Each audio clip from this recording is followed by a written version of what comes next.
Now, some of you, like me, have been following this story on Facebook. A week ago, yesterday, I posted a simple 8 sentence statement called I protest. I wrote this out in response to a question from my grandson, Sam. He texted me last week and said, Papa, when people ask you why you're protesting, what do you say to them? And I just typed out a response and sent it to him.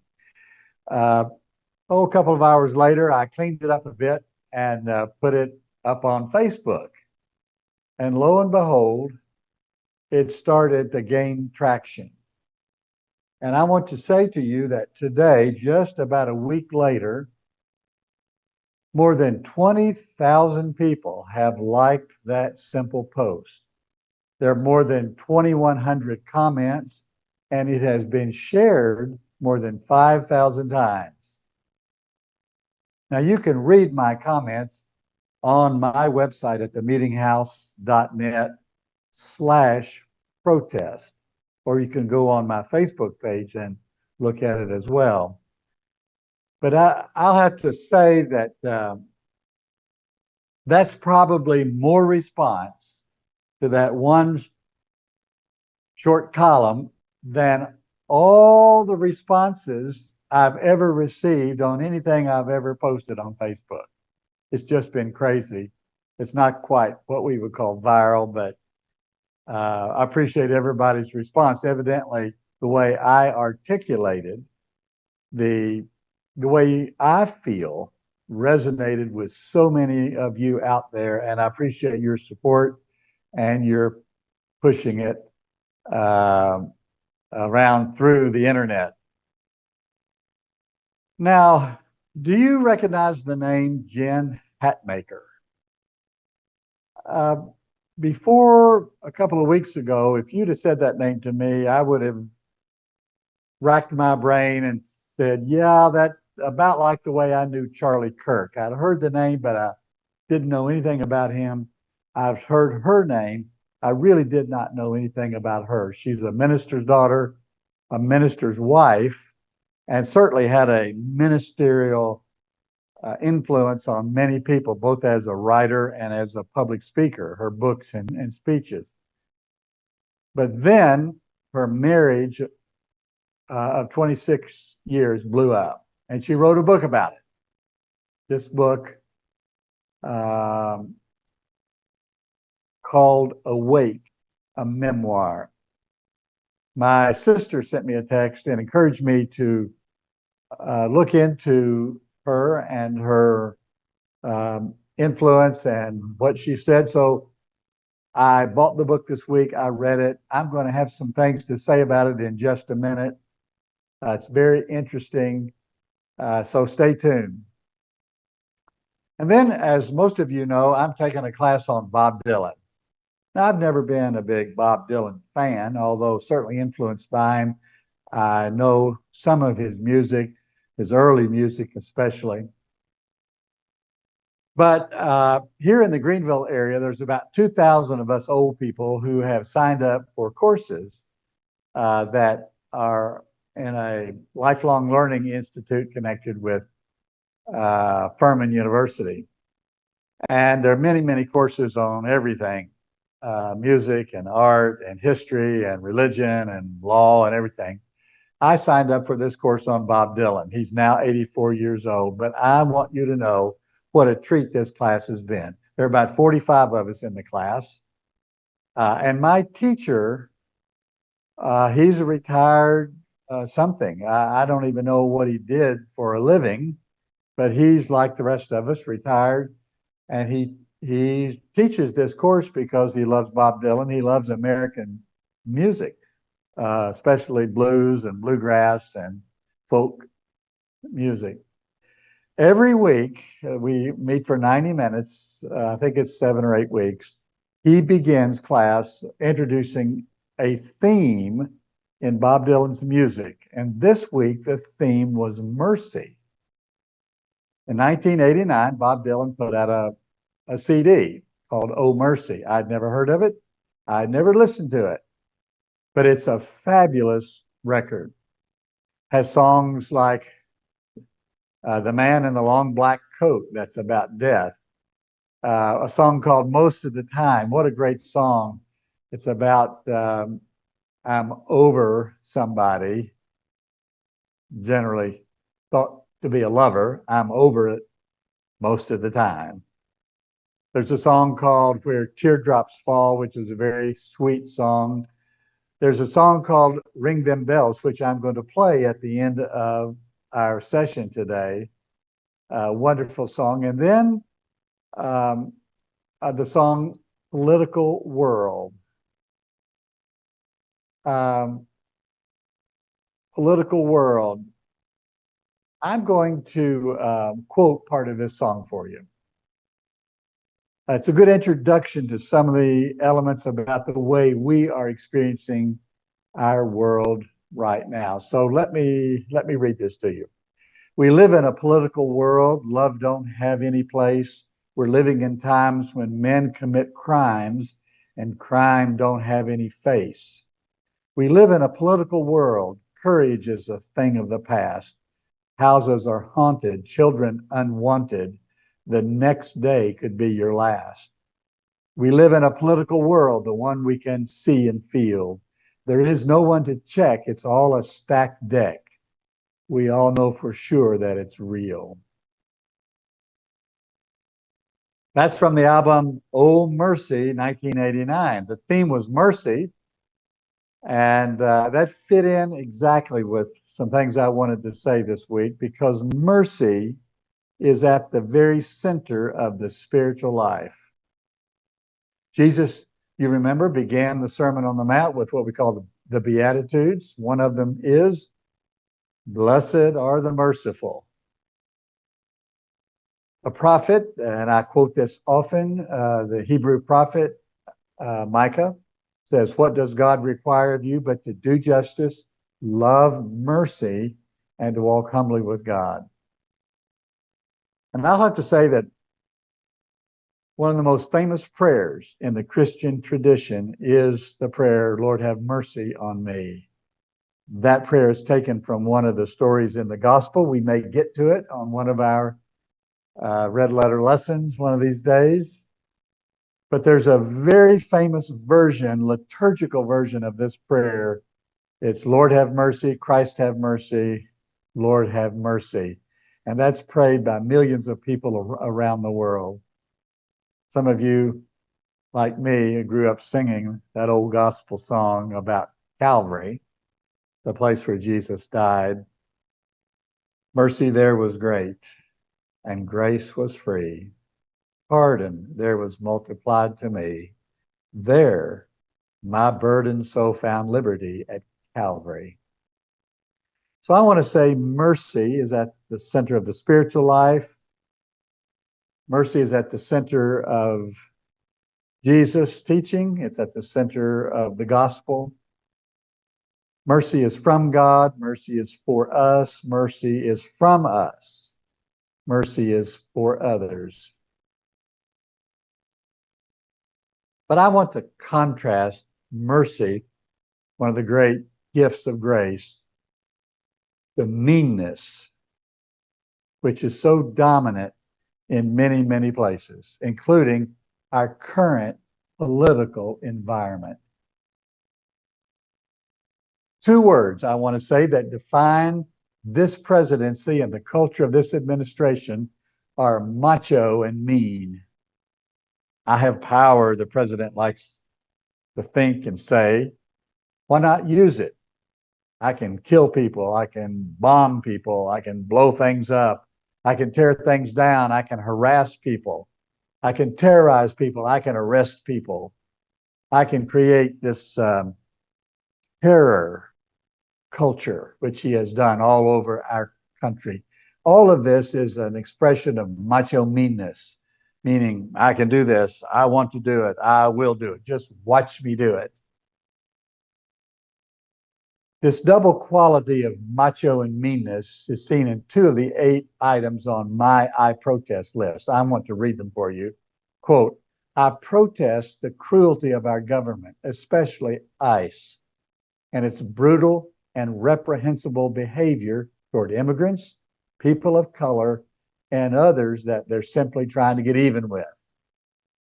And then another one, quote, I protest the government's callous disregard of government employees, that is, civil servants, firing thousands of people without cause, end quote.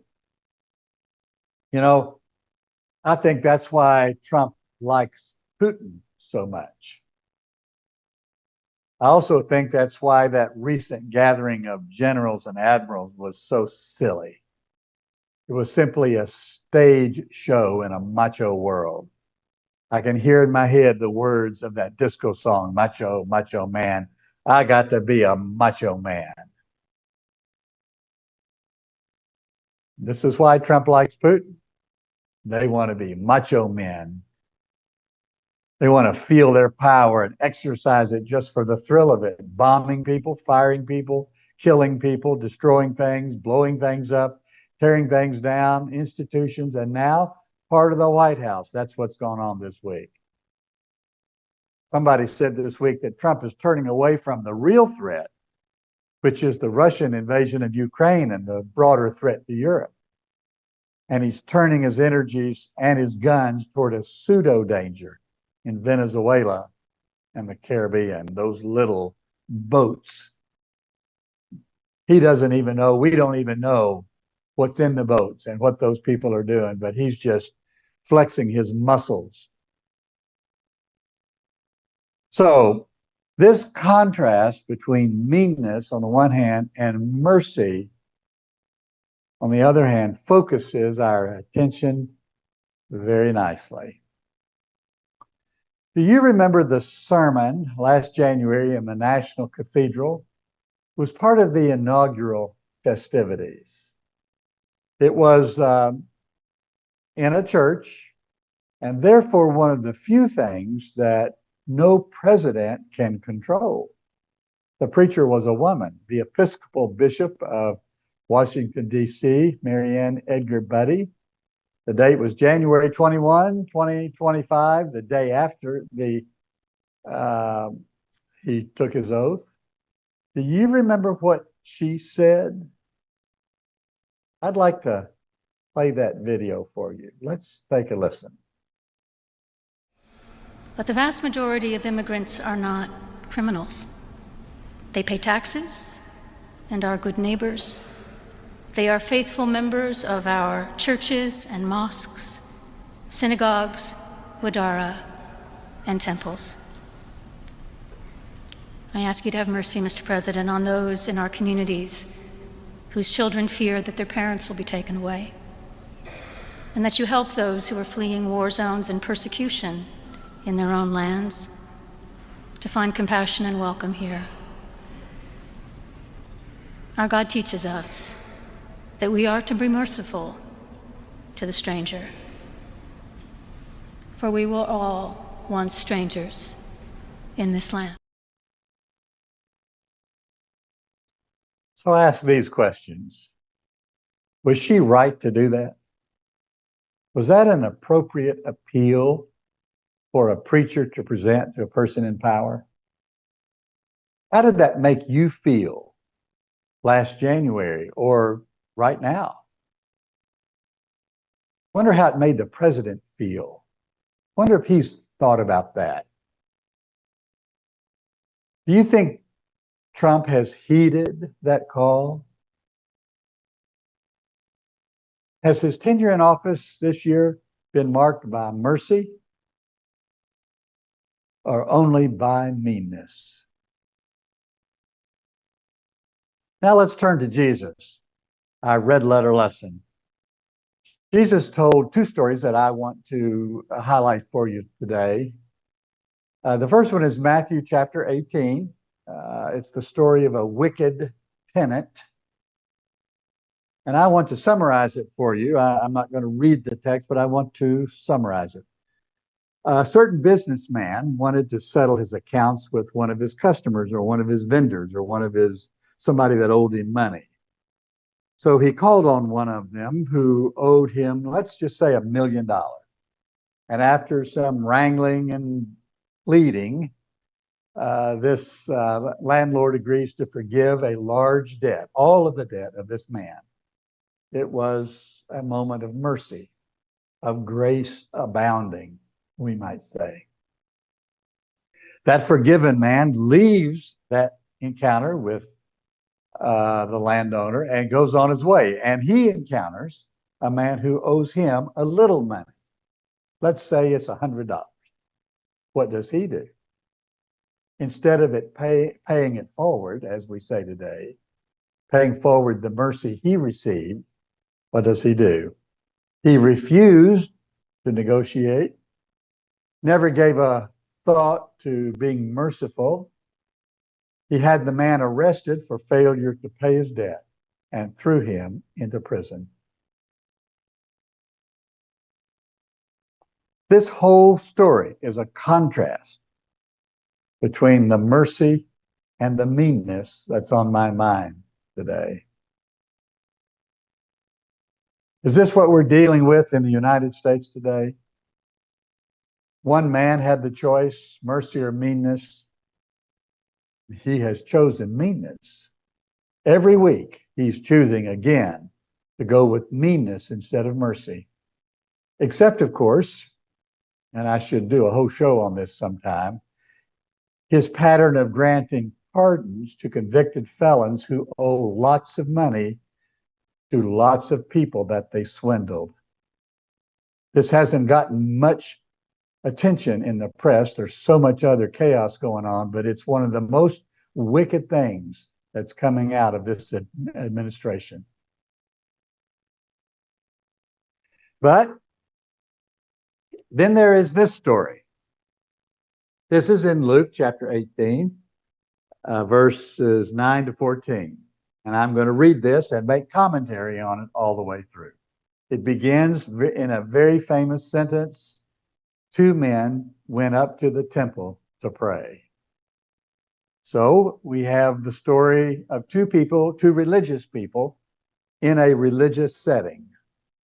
But I want to say right off, we're struck with how masculine this story and all the stories in the Bible are. This reflects a masculine tilt of public culture then and now. It reflects the masculine context of how stories were remembered and recorded and written and edited and how they became scripture, all of it controlled by men. You have to wonder sometimes how things would be so different if it were the women writing things down and editing things down and determining what goes in the Bible and what didn't. Okay, back to the text.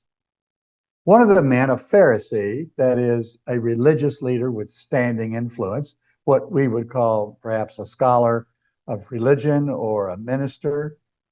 So one a Pharisee and the other a tax collector. That is, he was a layperson.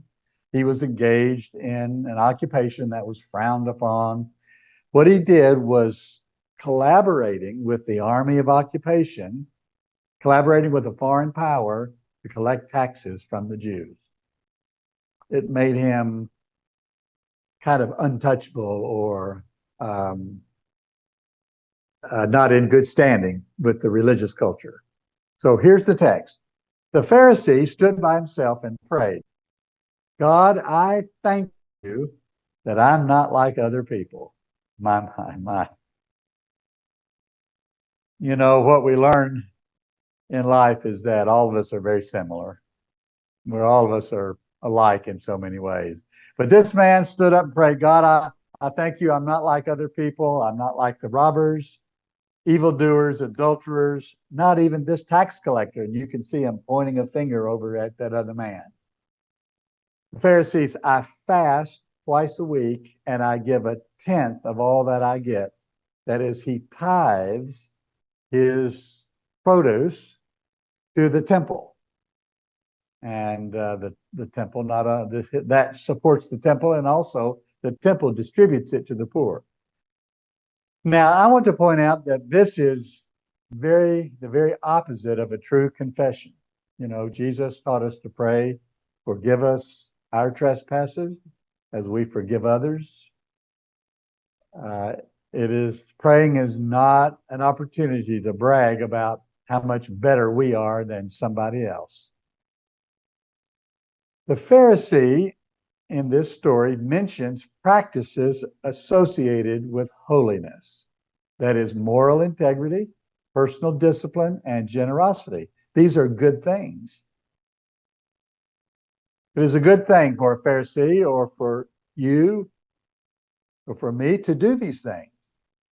But it's bad to brag about them in public, don't you think? And especially in a prayer. And especially in a way that demeans another person. Okay, back to the text. But the tax collector stood at a distance. He would not even look up to heaven, but beat his breast and said, God, have mercy on me. I am a sinner. I want you to notice, first of all, the demeanor or attitude of the tax man. He is not proud, and neither is he public. He's private, he's contrite. And thus he prays in the spirit and manner of the Lord's Prayer. Now I want to say this. We should not assume that the tax collector was less moral or less righteous than the Pharisee. It's entirely possible, maybe even probable, that he also had moral integrity. He was a person who also fasted as a spiritual discipline. And maybe he was as generous with his material wealth as the Pharisee was. This is entirely feasible. But he felt the way many of us do, compromised in our behavior, careless in our discipline, too often critical in our opinion of other people. Maybe you feel that way. Even you've got some outward things that you do that are religious and commendable and righteous. But this man was humble when coming to the Lord in prayer. Do justice, love mercy, walk humbly with God. That's what the Hebrew prophet said. And you and I both know it's entirely possible to do these outer disciplines, those that are seen by other people, while ignoring the inner disciplines, the things that cannot be seen, our attitudes, such. I saw something this week that really bugged me, and I'm going to tell you about it and show you a picture. Jan and I were out for lunch this week at Pita House in Greenville. Across the room from us were two men. I did not notice when they came in. Maybe they were there when we got there. I did not see them order or eat anything, and perhaps they did. I didn't see it. But I did notice them praying. They prayed and prayed and prayed. Their heads bowed and their eyes closed.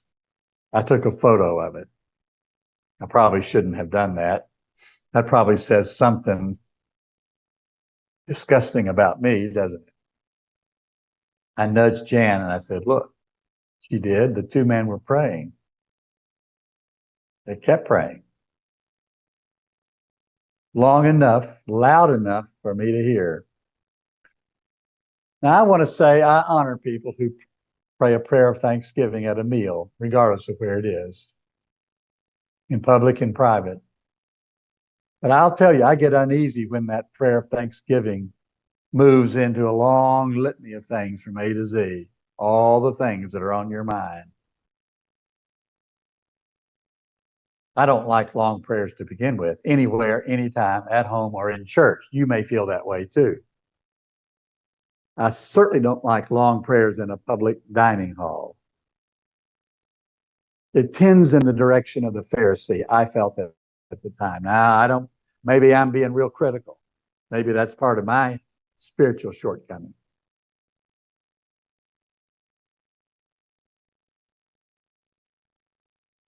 But I just wondered what they were thinking, what they were feeling, what kind of impact they were having around.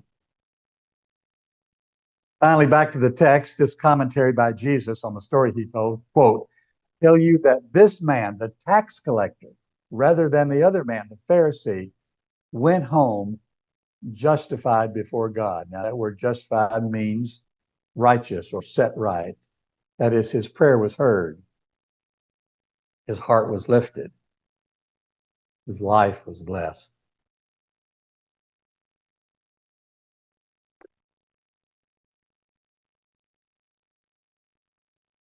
And then the text goes on to say, all those who exalt themselves will be humbled. Those who humble themselves will be exalted. And one way to be humble is to show mercy and to act mercifully. This theme of mercy appears in the book I read this week. I've got it in my hand. We have a picture of it on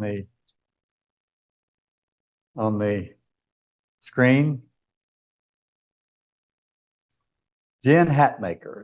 She and her husband, I think maybe 10 years ago or maybe 8 years ago, started a church. It's a different kind of church for a different kind of people. People didn't fit into regular church. Austin, Texas. Jen turned out to be very skilled in writing and in speaking until the divorce. Sudden, shocking, troubling. And this is the story she tells in this book. It's very revealing. She confesses to a lot. The book is very cleverly written. She's an excellent writer with lots of humor and I might say a judicious use of four-letter words. She tells of her husband's affair and marriage, of her anger, of her incompetence, the fact that she didn't know how to manage life. She writes about her girlfriends, 4 or 5 of them, who time and time again rescued her from further disaster. She describes her growth as a person and as a believer. I'm not going to tell you how the book ends. She tells a little bit about what she's not doing anymore and what has happened to her life. I want you to read the book, but I have 190 words I want to read to you today. Spoke to me. I think it will speak to you. It's on page 287 of this book. Let me find it.